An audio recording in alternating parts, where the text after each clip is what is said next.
First up, it's the leading vote getter and the host for this year's All-Star Game, Indiana Fever guard Caitlin Clark. This is Clark's first time being selected as a team captain, and she joins A'ja Wilson as the only players to be named captains their first 2 seasons in the league under this new format. Caitlin is on pace for her second season, averaging 18 points, 8 assists. No other player has done that even once. Picture this.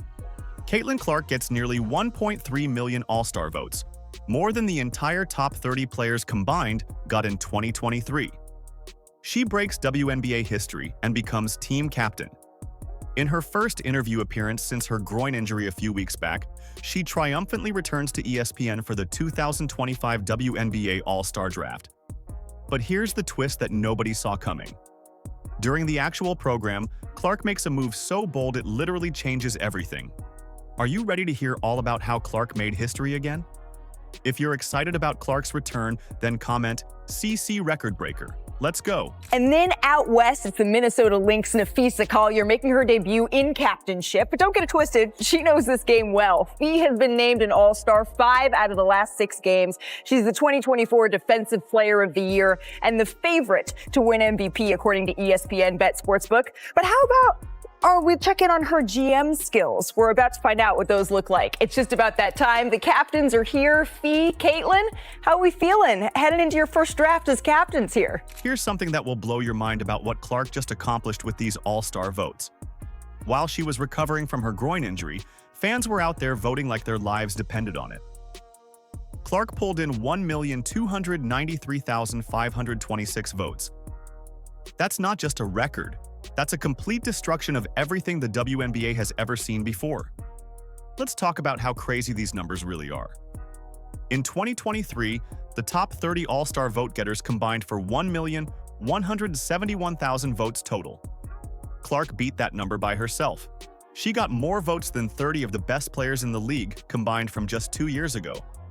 A'ja Wilson led the voting in 2023 with 95,860 votes, which sounds impressive until you realize Clark got 13 times more votes than that. There are fans out there online who say it's Fever versus everybody, and when they see this voting, it's only going to fuel that notion. The WNBA has been around since 1997, and nobody has ever seen fan engagement like this. Clark took a league that was struggling for mainstream attention and turned it into appointment television. Fans who had never watched women's basketball before were suddenly voting for All-Star games. Parents were getting their kids involved in the voting process. Social media was exploding with Clark content during the voting period. WNBA All-Star captains have been announced. Team Collier versus Team Clark, the top 2 vote getters when it comes to fan voting. Caitlin Clark, over 1.2 million fan votes. Napheesa Collier not too far behind with 1.1 million fan votes. Aaliyah Boston was close, less than 2,000 votes away from a Team Clark versus Team Boston All-Star Game experience. That would have been quite the entertainment, but instead, we get Team Clark versus Team Napheesa Collier. Her return from injury becomes this triumphant moment where she discovers she's not just back on the court, she's the most popular player in WNBA history, the needle mover. The voting results prove that Clark's impact goes way beyond basketball stats. She brought an entire generation of new fans to the league. The numbers show something the WNBA has never experienced before in terms of pure popularity and mainstream appeal. That's Caitlin Clark. That's the Caitlin Clark phenomenon right there. That is a perfect example. The year before she showed up, all the way to what? Basically 13 times the amount of votes, because she almost got 1.3 million. Clark's vote total proves she's not just a superstar who had a good year. She's the face of the entire league. Her injury absence made fans realize how much they missed watching her play. The voting became their way of showing support and demanding her return to the spotlight. This record-breaking support sets up what happens next in the draft perfectly. Clark walks into that ESPN studio knowing she has over 1 million people who voted specifically for her. She's got the power and the popularity to make bold moves. But here's where things get really interesting about how her fellow players actually view her. I feel good. We're ready. Ooh. I'm excited to get it underway. I'm ready. I'm excited. This is going to be a whole lot of fun here. I'm curious. Fee, can you just take me inside? I think Captain GM Fee has a nice ring to it. What's your strategy here as you're looking towards this draft? It does have a nice ring to it. I like this position a lot. I feel like I got to try to get some of my Hootie Hoo Owl girls on here. I got to try to get some of my Husky girls on here. So I've got an agenda coming into today. All right, we got a little bit of an agenda. What Clark does next is so bold and unprecedented that it literally makes WNBA history for the first time ever. The draft begins with Clark and Napheesa Collier as captains, sitting across from each other virtually at the ESPN show. Everyone expects a normal draft where captains pick players. Clark has a secret plan nobody sees coming. What about you, Caitlin? What's your strategy here? I'm going on vibes. Ooh. We're picking whatever comes to mind. We're just having fun. My team's going to be fun. That's all that matters. You get to be in front of the home crowd in Indianapolis, so that's right. Being in front of the home crowd is an important thing and could play maybe to your advantage here. We've done enough talking. It sounds like it is time that we get this draft underway. I've always wanted to say this. With the first pick in the 2025 WNBA All-Star Draft, Team Clark selects. I know this will be super surprising to everybody watching, but I'm going with my teammate, Aaliyah Boston, baby. We're putting Aaliyah Boston Welcome, up on baby. the board here. Aaliyah Boston going here to Team Clark. The draft starts with Clark picking Aaliyah Boston first. This shows loyalty to her Fever teammates and proves she values the chemistry they built during her rookie season. Boston was there for Clark during the tough moments, and Clark rewards that partnership with the first pick. The choice sends a message about how Clark values relationships. Aaliyah has been on opposite teams with Napheesa Collier in each of her first 3 All-Star appearances, and that tradition keeping it up this year as she's joining her teammate Caitlin Clark. She's been an All-Star selection in each of her first 3 seasons in the league. She's the 9th player in league history to be an All-Star in each of their first 3 seasons. So you're getting some real talent that you know very well here, Caitlin, on your team. Clark even drafts A'ja Wilson despite their on-court rivalry throughout the season. Wilson dominated Clark in several matchups and won the MVP award that many thought Clark deserved. Caitlin, we're going back to you here with the 4th pick in this draft. All right, 4th pick. I'm going to take A'ja. A'ja Wilson. I was wondering when we would see A'ja of the Stack Aces my team up. going off of the board here. A'ja Wilson headed to Team Clark here, 3-time All-Star captain. She did select you, Fee, on her team in 2019 and has played with you 3 out of the 4 All-Star games. So it's going to be a little different again going head-to-head here with A'ja Wilson, the 3rd straight season of her averaging 20 or more points and her 5th season overall, of course, a certified baller. But Clark can separate competition from respect. She knows Wilson's talent will help her team win, regardless of their individual battles. I don't know if this is in the rules. I don't really care. But I think we've already discussed we are going to trade coaches. Fee's going to take her coach, Sandy Brondello. Let's get it. Ooh. It's going to be amazing. Sorry, WNBA, if that's not in the rule. Sorry, ESPN, if that's not in the rules, but we just made it a rule. Now. So Sandy Brondello, come on over. Whoa! Let's get to it. You can coach Sabrina. Instead of just picking players, Clark decides to trade away her coach, Cheryl Reeve. Something like this has never happened before in All-Star history. The WNBA and ESPN had to give special permission for this move to happen.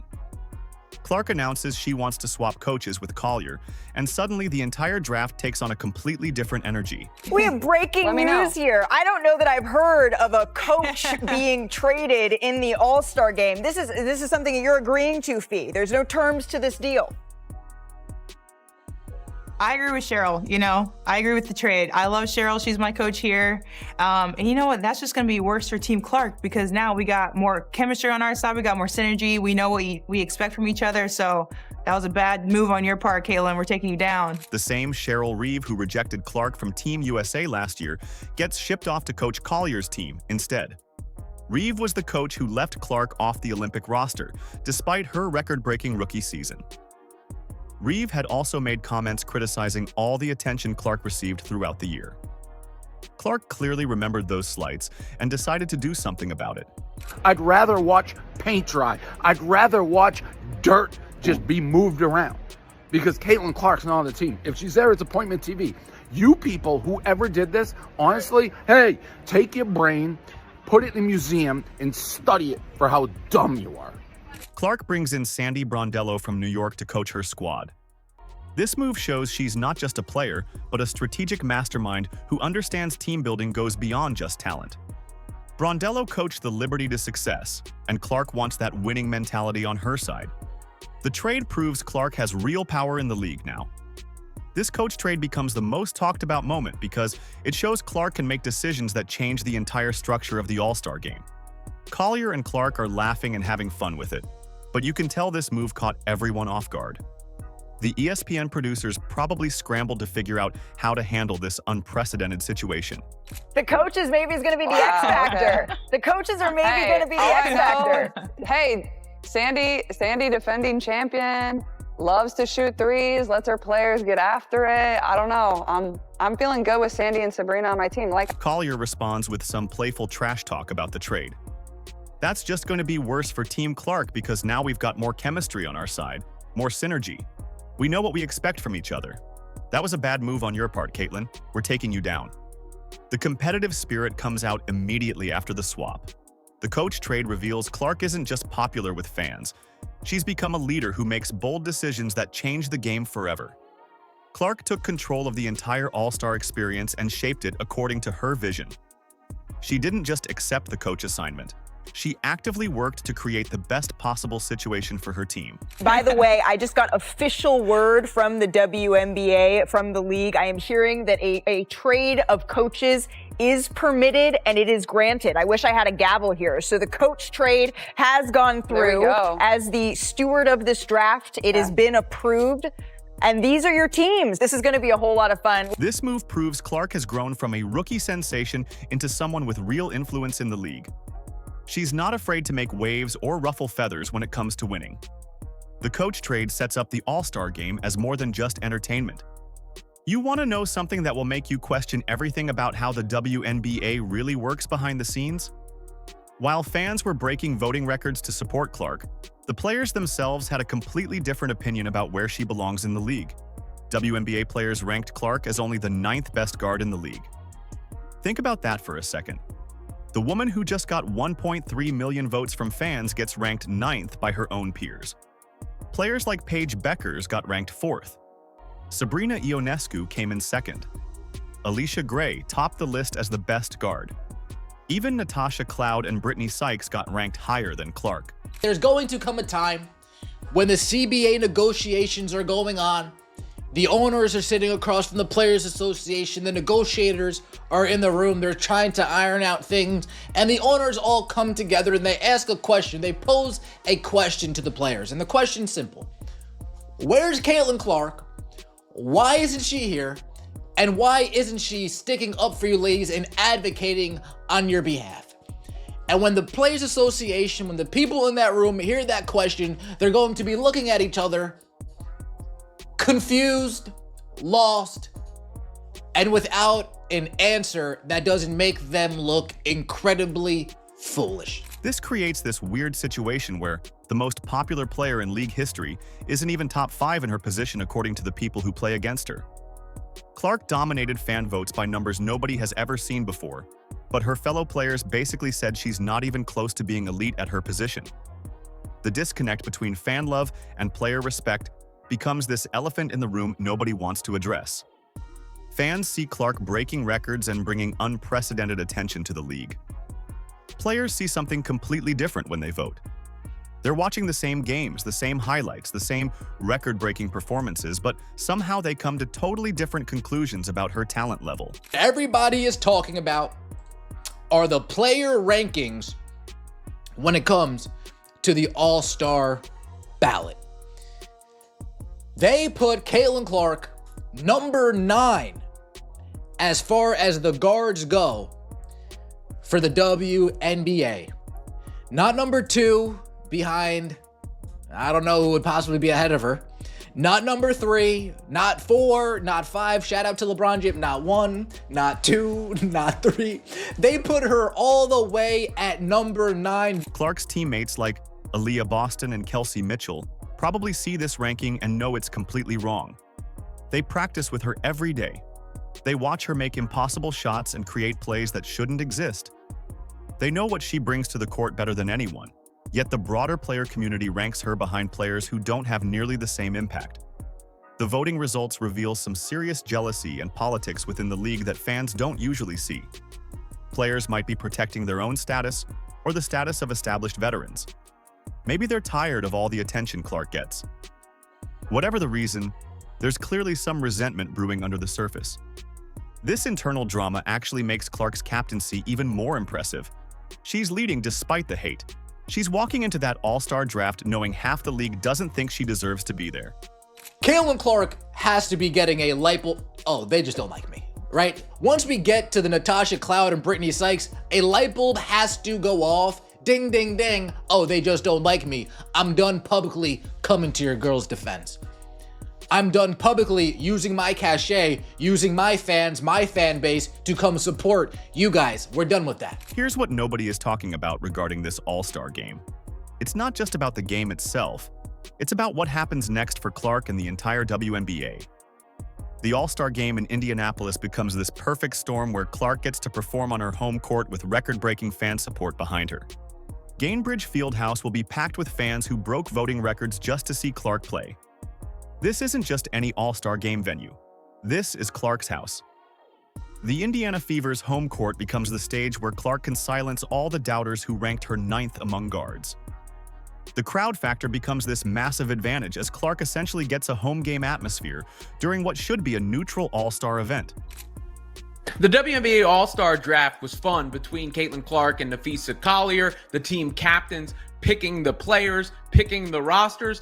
But the most interesting aspect was the coach swap, because Clark traded Cheryl Reeve, who was the coach of her team, or was to be the coach of her team, to Collier for Sandy Brondello, the coach of the New York Liberty. Of course, Reeve is Collier's head coach for the Minnesota Lynx, so that makes sense. But the drama is going to come from Reeve having previously been critical on social media about the amount of attention Clark received relative to the rest of the league. With the coach trade drama and player rankings controversy still fresh, this game becomes Clark's chance to prove the doubters wrong on the biggest stage. She's got Sandy Brondello coaching her team now, someone who knows how to win big games. Brondello coached the Liberty to success, and now she gets to showcase her coaching against Cheryl Reeve, the woman who left Clark off Team USA. Not to mention being the coach of Team USA that Caitlin Clark was so famously snubbed from. Of course, Reeve wasn't a part of the official committee, but, some may believe she had some say in how all that went down. Regardless, the picking between the players was a lot of fun, and Caitlin Clark also wound up with all of the Fever members on her squad as well, meaning Aaliyah Boston, Clark, and Kelsey Mitchell will be a trio in Indianapolis for All-Star. Clark's team lineup reveals the strategic genius behind her picks.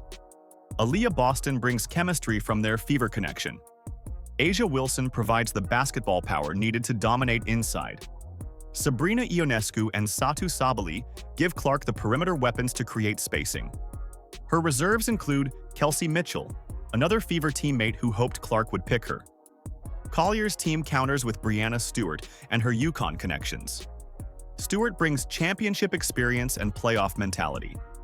Collier also loaded up on talent like Alicia Gray, who players ranked as the best guard in the league. This sets up a fascinating battle of team-building philosophies and playing styles. Clark, Boston, Ionescu, Wilson, Sabali, Mitchell, Gabby Williams. I love Gabby Williams. What a player. Sonia Citron, Kiki Iriafen, Jackie Young, Thornton, Kayla Thornton from the Valkyries. So Clark should have a very fast team there. When you look at it, Williams is really fast for a forward. Obviously, Kelsey's very fast. Citron's very fast. Jackie Young's one of my favorite players. Iriafen, a rookie, can get up and down the floor. Ionescu can help spread the floor along with Kelsey and Clark so they can really shoot. Caitlin made sure to get some size. She actually passed up on Paige Beckers to take Sabally, and she took Asia Wilson with her third pick. The game becomes more than entertainment. It's Clark's opportunity to show she belongs with the elite players who ranked her 9th. Every assist, every three-pointer, every highlight play becomes a statement about her true place in the league. The Indianapolis crowd will be ready to explode every time she touches the ball. This All-Star game represents the perfect launching pad for Clark. The performance could set the tone for Clark's 2025 season and the Fever's championship aspirations moving forward. The stage is set for something special, but the real question is whether Clark can turn this moment into the momentum the Fever needs for their championship run. So many fans are new, that is. So they're just becoming familiar with a lot of these teams and a lot of these players. And last year, there was the Caitlin Clark versus the Olympics storyline. This year, of course, you don't have that as naturally baked in, but now Clark's going up against Cheryl Reeve, and Clark is clicked up with her Indiana Fever teammates in Kelsey Mitchell and Aaliyah Boston. A little bit of that Fever versus everyone energy. Clark's All-Star Draft performance proves she's not just the most popular player in WNBA history, she's becoming the most powerful one too. The coach trade showed everyone that Clark makes strategic decisions that change the entire league structure. Her 1.29 million votes created a new standard for fan engagement that nobody else can match. With moves like the coach trade and record-breaking fan support, 2025 is shaping up to be the year Clark and the Fever finally get the respect they deserve. The question isn't whether Clark will continue breaking records, it's how many more barriers she'll shatter along the way. If you're excited about Clark's return, then comment CC Record Breaker. Like, subscribe, and turn on all notifications so you never miss out. Click the video on the screen, and we will see you in the next one.